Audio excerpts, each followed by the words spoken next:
Good morning बच्चों, मैं मंजू कर्नाटक आपकी संस्कृत की कक्षा ले रही हूँ। आज आपका प्रथम अध्याय सुभाषितानी यहाँ लिखा हुआ है, वो मुझे पढ़ाना है।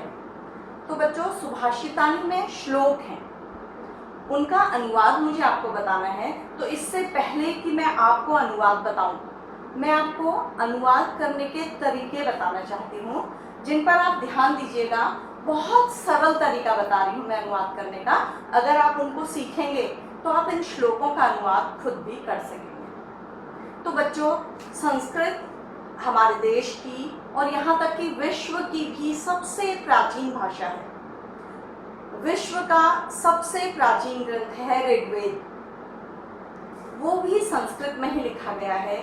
इसके अतिरिक्त रामायण, महाभारत संस्कृत में लिखे गए हैं, और शायद पंचतंत्र की कहानियां आपने पढ़ी होंगी। किस भाषा में पढ़ी है? हिंदी या इंग्लिश? जिसमें भी पढ़ी होंगी आपने, पंचतंत्र मूल रूप से संस्कृत में ही लिखा गया है। तो संस्कृत भाषा पढ़ने का मतलब है अपने देश की प्राचीन संस्कृति के बारे में जानना, और हमारे प्राचीन विद्वानों ने, ऋषि मुनियों ने क्या लिखा है जो हमारे लिए आज भी महत्वपूर्ण है।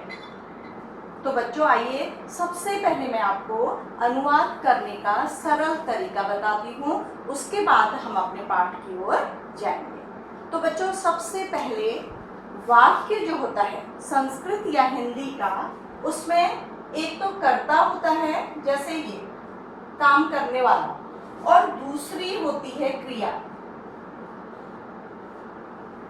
तो आपको हिंदी में तो आप जैसे वह पढ़ता है, हिंदी में भी वह करता है, और पठती पढ़ता है। तो जब हमने वह बोला तो हमने कहा पढ़ता है, यानी कि वह एक वचन का करता है, तो हमने क्रिया भी किसकी लगाई? एक वचन। तो ऐसा ही हम संस्कृत में भी करते हैं, लेकिन संस्कृत में आपको पता होगा, क्योंकि आप 8th क्लास के बच्चे हैं, संस्कृत में 3 वचन होते हैं। तो हमें कोई भी बात कहनी होती है तो हम एक के लिए बोलते हैं, फिर 2 के लिए, फिर 3 के लिए, और उसी के अनुसार हमारे वाक्यों का भी निर्माण होता है। तो हमारा अगर कर्ता एक वचन का है तो हमारी क्रिया भी किसकी होगी बच्चों? एक वचन। तो इसके पश्चात आता है हमारा कर्ता किसका हो गया है? द्विवचन का। तो हमारी क्रिया भी किसकी हो जाएगी बच्चों? द्विवचन। इसके पश्चात अगर हमारा कर्ता बहुवचन का होता है, बहुवचन का मतलब बच्चों संस्कृत में 3 या 3 से अधिक व्यक्ति, वस्तु, ठीक है? तो हमारा जो क्रिया है वो भी बहुवचन में परिवर्तित हो जाएगी। तो ऐसे ही आपने पहली कक्षाओं में याद किया होगा, सह, तौ, ते सर्वनाम प्रयोग, त्वम, युवाम, यूयम, अहम, आवाम, वयम, ये जो 9 सर्वनाम होते हैं हमारे। और इसी तरह से आपके जो पठ धातु के रूप होते हैं या अन्य धातु के रूप होते हैं बच्चों, वो भी 9 ही होते हैं गिनती में। जैसे आप देखिएगा, आपके जो सर्वनाम होते हैं उनका भी नंबर होता है 1 2 3 4 5 6 7 8 9। सह, तौ, ते, त्वम, युवाम, यूयम। अब यहाँ पर एक चीज देखिएगा, यहाँ पर मैंने माँ लिखा, इसमें हलंत लगाया, लेकिन यहाँ भी ऐसी ही साउंड आई, मैंने क्या लगा दी? बिंदी। तो ये दोनों तरीके से हम इसको लिख सकते हैं। ये हलंत माँ है, मतलब ये माँ अभी पूरा नहीं है। ये पूरा कब होता है? जब इसमें स्वर मिलता है। तो ये हलंत माँ है, अर्थात व्यंजन में ही इसका अंत हो गया है। तो ये दोनों तरीके से लिखा जाता है बच्चों, कभी कभी आपको कंफ्यूजन होता है। उसके बाद आता है अहम, आवाम, वयम। तो बिल्कुल ऐसे ही आप ध्यान दीजिए, जब आप पट के रूप पढ़ते हैं या गम धातु के रूप पढ़ते हैं या तिष्ठ किसी भी धातु के रूप पढ़ते हैं तो वो 1 2 3 4 5 6 7 8 9 इसी तरह से होते हैं। तो बच्चों आओ खेल की तरह सीखते हैं कि हमारा अगर कर्ता प्रथम पुरुष एक वचन का है तो हमारी क्रिया भी प्रथम पुरुष एक वचन की ही होगी। तो सह के साथ हम क्या लिखेंगे बच्चों? पठति या हसति या क्रीडति, कुछ भी हम लाएंगे तो ये इनका नंबर दोनों का एक ही होगा। तो हमें ये बिल्कुल मैच करते जाना है ना, हमें याद हमें किससे क्या करना है बच्चों? ये सर्वनाम और किसी भी धातु के रूप किसी भी काल में इन्हीं सर्वनामों के साथ ऐसे ही रखते हैं अपने रोल नंबर के साथ। कल्पना करिए कि आपने 9 गोटियां इधर रखी हैं काले रंग की और 9 गोटियां इधर रखी हैं खेल की तरह बिल्कुल। तो आपको 9 गोटियों को पहले नंबर देना है और नंबर के अकॉर्डिंग दूसरी काली गोटियों से उन्हें मैच करके रख देना है। तो फिर हम पठति से आएंगे पठतः, फिर पठन्ति। यहां बताइए क्या होगा? पठामी? सोचिए, नहीं, क्या होगा? पठसि, फिर पठथः, फिर पठत, फिर पठामि, पठावः, फिर पठावः। तो बच्चों ये हमारे पूरे सेंटेंस बन गए हैं। ये देखिए, ये है, ये बिल्कुल खेल की तरह याद करना है आपको।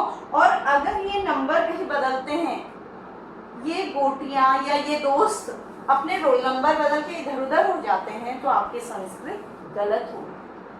आपको समझ में आ रही है मेरी बात? तो आपको सबसे पहले ये याद करना है और इसके साथ ये याद करना है इसमें कि जो ये विसर्ग लगते हैं बच्चों, ये एल की शेप में लगते हैं। इनको आपको याद करने की जरूरत नहीं पड़ेगी। कहाँ कहाँ विसर्ग लगते हैं ये याद नहीं करना है।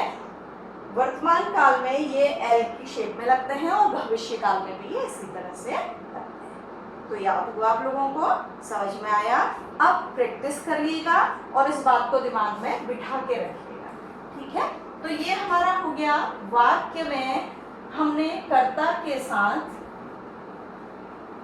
क्रिया के रूप को लगाना सीखा, यानी कि छोटे छोटे सेंटेंस बनाना। जैसे मैं पढ़ता हूँ। अब हमें सोचना है कि हमने मैं कहाँ पर था? अहम। फिर उसके लिए पठ में वहां पर कौन सा रूप आता है? पठामी। अब बच्चों एक चीज संस्कृत की विशेषता मुझे और बतानी है कि हम इसके लिए लिखेंगे अहम पठामी। और पता है आपको, हम संस्कृत के वाक्यों के क्रम को उलट के भी लिख सकते हैं। पठामी को हम यहाँ भी लिख सकते हैं और अहम को यहाँ भी लिख सकते हैं। ये भी बिल्कुल सही वाक्य होता है।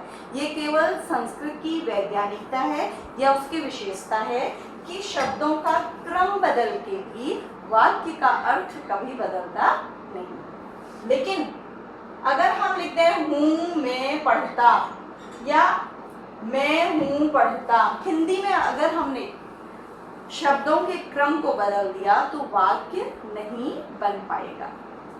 तो संस्कृत की ये एक महत्वपूर्ण विशेषता है कि आप अपने प्रश्न को कैसे ही लिखें, बस उसमें वचन, विभक्ति और क्रिया सही होना चाहिए, ठीक है? तो ये सीखा आप लोगों ने।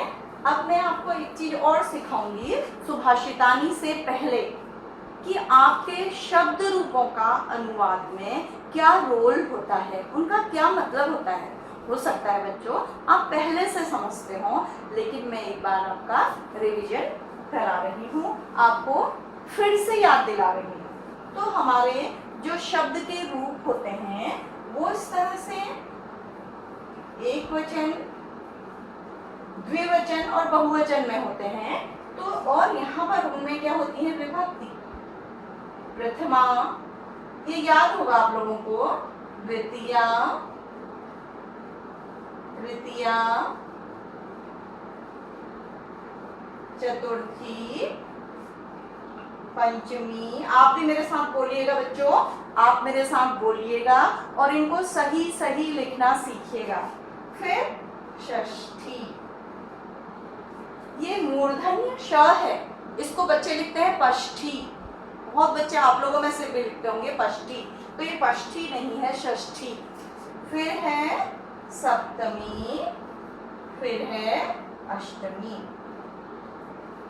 आप देखेंगे कि हमारे शब्द के रूप इसी तरह से होते हैं। तो इसमें हमारे जो रूप लिखे जाते हैं, बालकः, बालकम, बालकेन, बालकाय। आपको दिखाई दे रहा है ठीक से? बालकाय,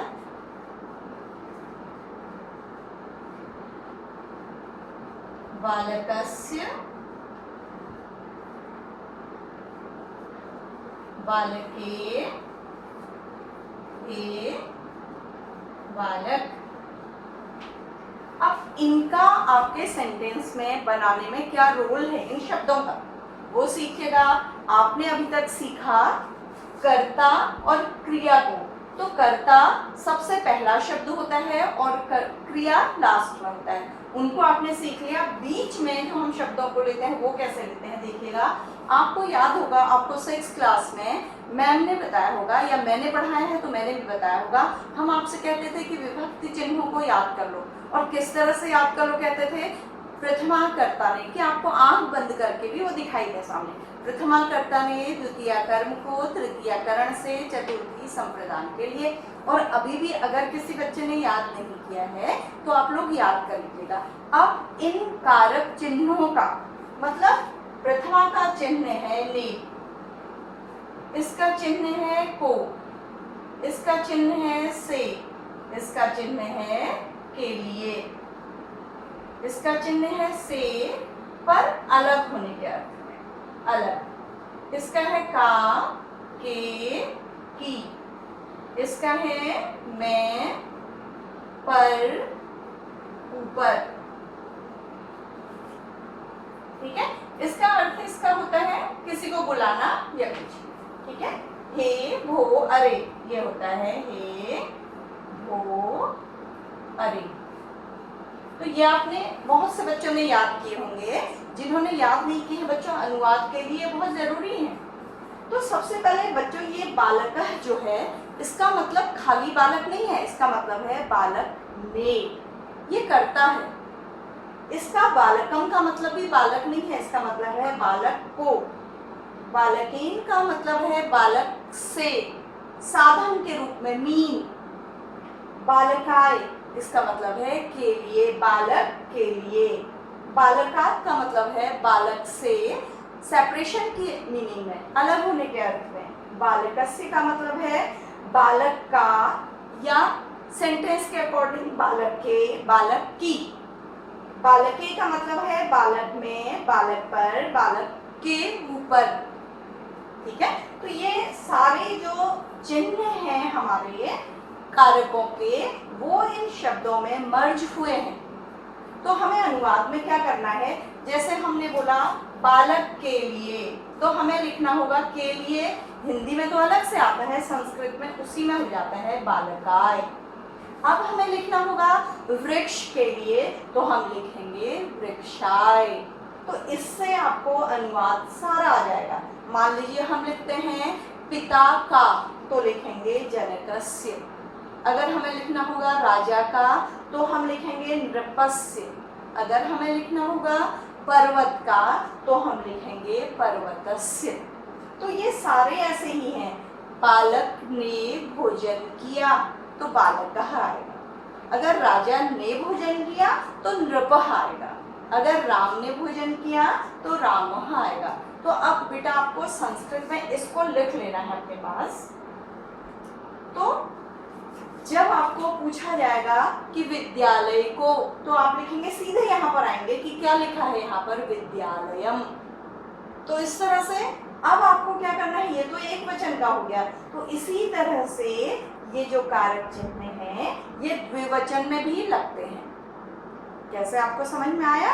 मान लीजिए आपको कहा जाए 2 विद्यालयों को, तो विद्यालयों होगा, आप किस में जाएंगे? द्विवचन की द्वितीया विभक्ति में। और अगर कहा जाए बेटा 2 पर्वतों पर, तो आप तुरंत भाग कर आएंगे पर में।